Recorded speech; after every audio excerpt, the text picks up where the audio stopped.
Hello guys, आज हम explain करने वाले हैं एक बहुत ही अच्छी साइंस फिक्शन फैंटेसी मूवी को जिसका नाम है कॉस्मोबॉल। इस मूवी में हमें भविष्य की कहानी दिखाई जाती है जहां पर एक एलियन अटैक से चांद के कई टुकड़े हो चुके हैं। रेगिस्तान अब समुद्र में बदल गए हैं और ये दुनिया पूरी तरह से बदल चुकी है और यहाँ पर सभी लोग एक खेल के दीवाने हैं जिसका नाम है कॉस्मोबॉल। पर ये सिर्फ एक गेम नहीं बल्कि जंग है। अगर इसे हारे तो दुनिया खत्म, लेकिन ये बात सिर्फ इन खिलाड़ियों के अलावा और किसी को नहीं पता है। आम लोग इसे बस एक खेल समझकर एंजॉय करते हैं। और मूवी की शुरुआत में हमें एक एलियन बताता है कि ये गेम सिर्फ वही इंसान और एलियन खेल सकते हैं जो टेलीपोर्ट हो सकते हैं, मतलब पलक झपकते ही एक जगह से दूसरी जगह जा सकते हैं। और टेलीपोर्ट होने की ये काबिलियत सिर्फ कुछ ही लोगों में है। ये एलियन एक जेलर है जो जमीन के नीचे कैद एक दूसरे बुरे एलियन को बाहर आने से रोकता है जिसका नाम है चरनो, क्योंकि अगर ये बाहर आ गया तो ये पृथ्वी के साथ साथ बाकी दूसरे प्लेनेट को भी तबाह कर देगा। क्योंकि सालों पहले जब इसने अटैक किया था तो एक अच्छे एलियन ने इसे पृथ्वी पर जमीन के नीचे कैद कर दिया था और अब बाहर निकलकर ये उसका बदला लेना चाहता है। और बाहर इसकी एक बेटी भी है जिसका नाम वेलाया है जो टेक्नोलॉजी के जरिए इससे बात करने के लिए आती रहती है। यहाँ जेल में ये एक दूसरे एलियन क्रिएचर को भी बना रहा है जिसकी मदद से ये बाहर निकलना चाहता है, लेकिन इसे कंप्लीट करने के लिए इसे एक खास इंसान का डीएनए चाहिए जो कि सिर्फ एक इंसान के पास है जिसका नाम है एंटोन। चरनो अपनी बेटी से कहता है कि इस इंसान को मारकर मेरे पास इसका डीएनए लेकर आओ ताकि मैं अपने क्रिएचर की मदद से इस वाहियात जेल से बाहर निकल सकूं। और इसी के साथ ये जेल में कुछ बहुत ही पावरफुल कॉस्मोबॉल भी बनाता है जिनमें बहुत ज्यादा न्यूक्लियर एनर्जी है और ये बार बार इन कॉस्मोबॉल की मदद से जेल से भागने की कोशिश करता है। और इस जेल के ठीक ऊपर एक बहुत ही बड़ा कॉस्मोबॉल स्टेडियम बना हुआ है जिसे पूरी दुनिया के लोग दीवानों की तरह देखते हैं। इस स्टेडियम के अंदर हम खिलाड़ियों को इस कॉस्मोबॉल से खेलते हुए देखते हैं। ये खिलाड़ी इस बॉल पर किक मारकर फौरन टेलीपोर्ट हो जाते हैं जिससे इस बॉल की एनर्जी कम हो जाती है और 5 बार किक मारने पर इसकी एनर्जी खत्म हो जाती है, जिसके बाद ये लोग उसे गोल कर देते हैं। लेकिन ये बॉल दर्शकों तक नहीं पहुंच पाती क्योंकि उनके आगे एक इनविजिबल प्रोटेक्शन शील्ड लगी हुई है और ये बॉल भी असली नहीं है बल्कि नकली है। और इसी दौरान हम देखते हैं कि नताशा का आर्मर गिरकर उसकी बॉडी से निकल जाता है। ये एक छोटा सा रोबोट है। इसके बाद आर्मर फिर से नताशा की बॉडी पर आ जाता है और पूरी तरह से नताशा को कवर कर लेता है। और इधर स्टेडियम के नीचे जेल में जेलर उस एलियन की कॉस्मो बॉल को निकालने की कोशिश करता है, पर एलियन अपनी उस बॉल पर काबू पा लेता है और इस जगह को तहस नहस करने लगता है। जेलर ये बात फौरन बेलो को बताता है जो इस पूरी जगह को कंट्रोल करता है और ये एक एलियन है और सालों पहले इसी ने उस बुरे एलियन चरनो को जमीन के नीचे कैद किया था। बेलो आकर थोड़ी देर के लिए मैच रोक देता है ताकि ये लोग उस कॉस्मो बॉल को कंट्रोल कर पाए। और इधर जेल में वो कॉस्मो बॉल एक सिपाही और जेलर के आर पार हो जाती है और अब हमें पता चलता है कि ये बॉल कितनी ज्यादा खतरनाक है। एलियन अपनी इस बॉल को बाहर भेजने की कोशिश करता है पर तभी एक सिपाही सिस्टम को एक्टिवेट कर देता है और फिर ये पूरा सिस्टम उस बॉल की एनर्जी को एब्जॉर्ब करने लगता है ताकि ये उस बॉल की इस न्यूक्लियर पावर को खत्म कर सके। पर वो बॉल बाहर आने लगती है। बेलो को जैसे ही ये बात पता चलती है तो वो प्लेयर से कहता है कि फौरन अपनी अपनी जगह ले लो, अब ये खेल नहीं रहा बल्कि जंग है। और फिर जैसे ही वो बॉल बाहर आती है तो ये लोग उस बॉल पर टेलीपोर्ट होकर बार बार किक मारने लगते हैं जिससे उसकी एनर्जी हर बार कम होती जा रही है। और ये बॉल इन्हें नुकसान इसीलिए नहीं पहुंचा रही क्योंकि ये लात मारकर फौरन उस जगह से टेलीपोर्ट हो जाते हैं, यानी गायब होकर दूसरी जगह पहुंच जाते हैं। और फिर ये लोग इस कॉस्मो बॉल को एक फाइनल किक मारकर उसे गोल कर देते हैं जिससे ये बॉल पत्थर बन जाती है और दर्शकों को लगता है कि वो मैच जीत गए। पर नीचे जेल में चरनो हर बार की तरह फिर से हारकर आग बबूला हो जाता है, जबकि दुनिया में हर तरफ जश्न का माहौल है। पिरामिड आधे पानी में डूब चुके हैं क्योंकि रेगिस्तान तो अब समुद्र बन चुके हैं और समुद्र रेगिस्तान। और मैच खत्म होने के बाद हम एंटोन को देखते हैं और वो खास डीएनए इसी के अंदर है जो चरनो को चाहिए। और एंटोन को कॉस्मोबॉल बिल्कुल भी अच्छा नहीं लगता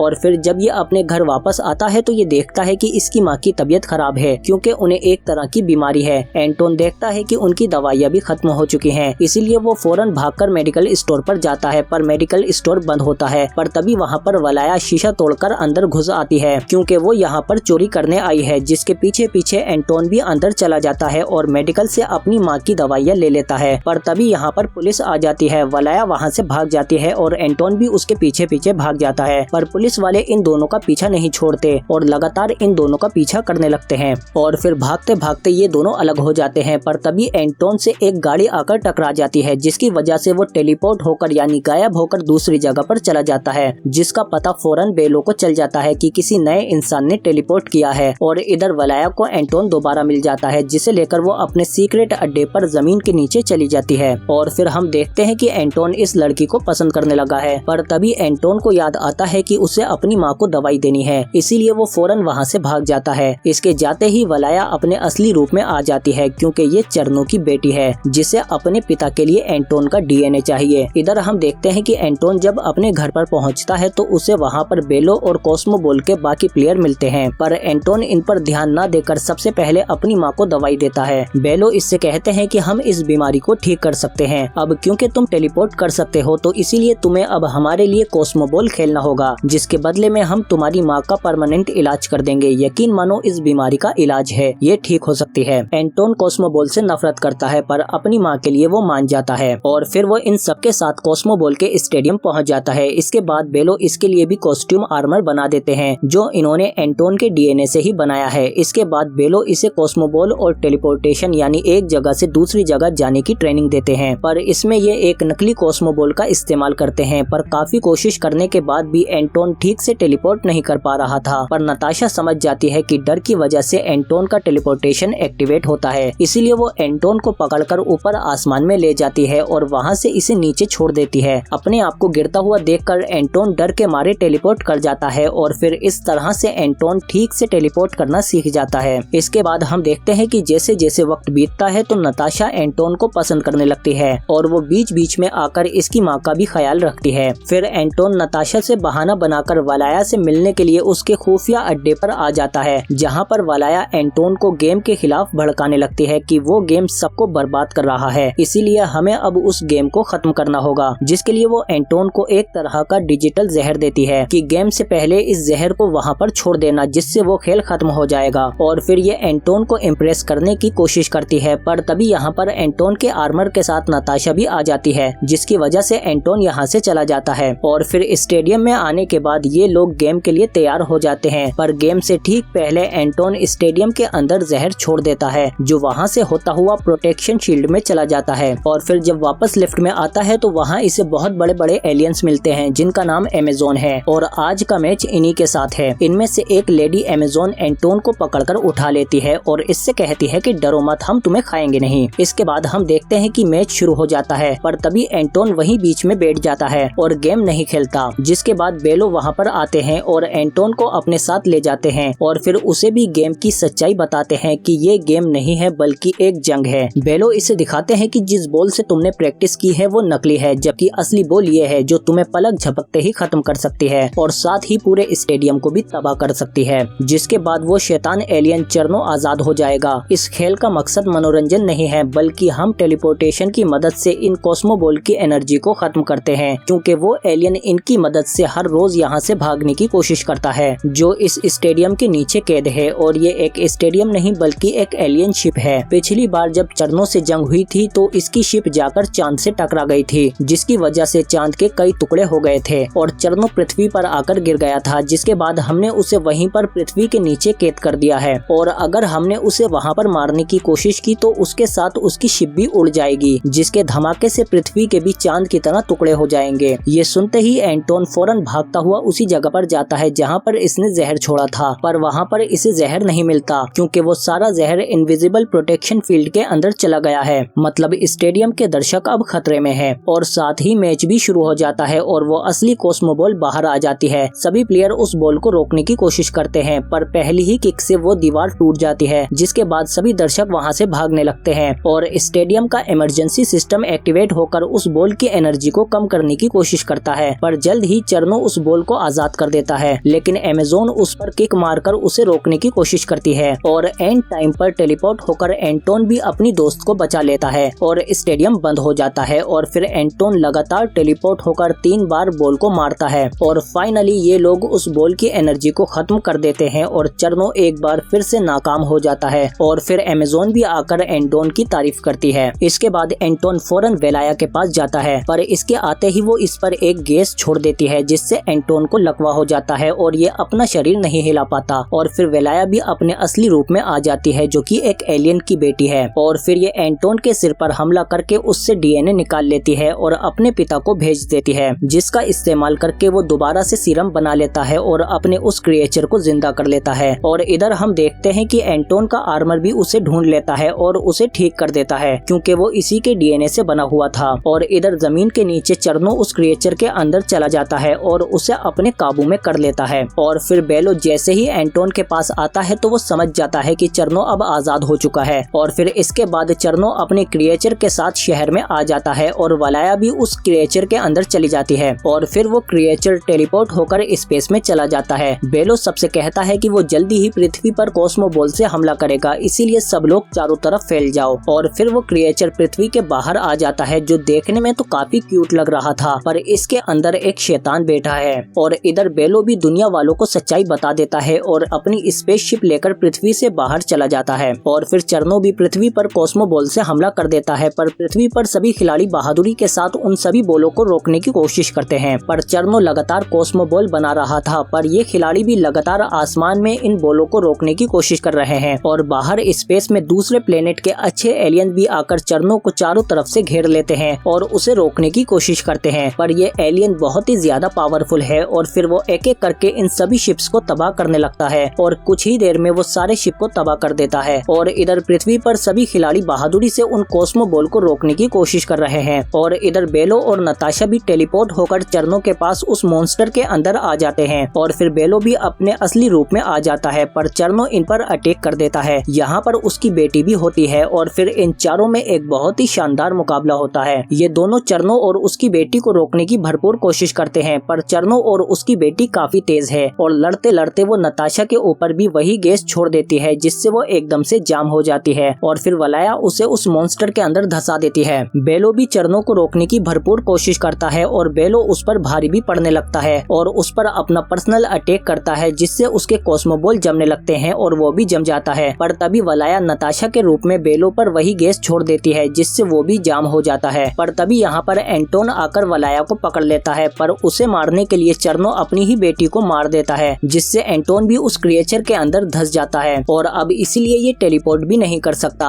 और फिर गुस्से में चरनो बेलो को भी मार देता है। तभी वलाया एंटोन से कहती है कि ये शिप यानी क्रिएचर तुम्हारे ही डीएनए से बना हुआ है, इससे बात करने की कोशिश करो। और फिर हम देखते हैं कि इसके दिमाग में जाते ही वो क्रिएचर एंटोन के पास भागता हुआ आता है, लेकिन एंड टाइम पर रुक जाता है। और फिर जल्दी ही एंटोन उस क्रिएचर को काबू कर लेता है क्योंकि ये है तो एक बच्चा ही। और फिर एंटोन टेलीपोर्ट होकर बाहर आ जाता है, लेकिन तभी चरनो उस क्रिएचर को जबरदस्ती कंट्रोल करने की कोशिश करता है। पर अब ये क्रिएचर चरनो को उसकी कॉस्मो बॉल के साथ अपने अंदर से बाहर निकालकर सूरज की तरफ फेंक देता है, जिसके बाद एक बहुत बड़ा धमाका होता है जिसमें चरनो मर जाता है और साथ ही सारी कॉस्मो बॉल भी रुक जाती है। इसके बाद वो क्रिएचर भी अपनी पावर का इस्तेमाल करके चांद को फिर से दोबारा जोड़ देता है और फिर आखिर में एंटोन भी नताशा से अपने प्यार का इजहार कर देता है। और इसी के साथ ये मूवी यही खत्म हो जाती है। अगर आपको ये वीडियो अच्छी लगी है तो प्लीज लाइक जरूर करें इसे और अपने कीमती कमेंट करके हमें जरूर बताएं कि आपको ये वीडियो कैसी लगी। और साथ ही सब्सक्राइब करो हमारे चैनल को, बेल आइकन दबाकर नोटिफिकेशन ऑल पर भी क्लिक करो ताकि और भी अच्छी वीडियो मिलते रहे आपको। इसके अलावा चैनल में भी जाकर देख सकते हैं आप हमारी और भी वीडियो। हम मिलते हैं आपसे अगली वीडियो में।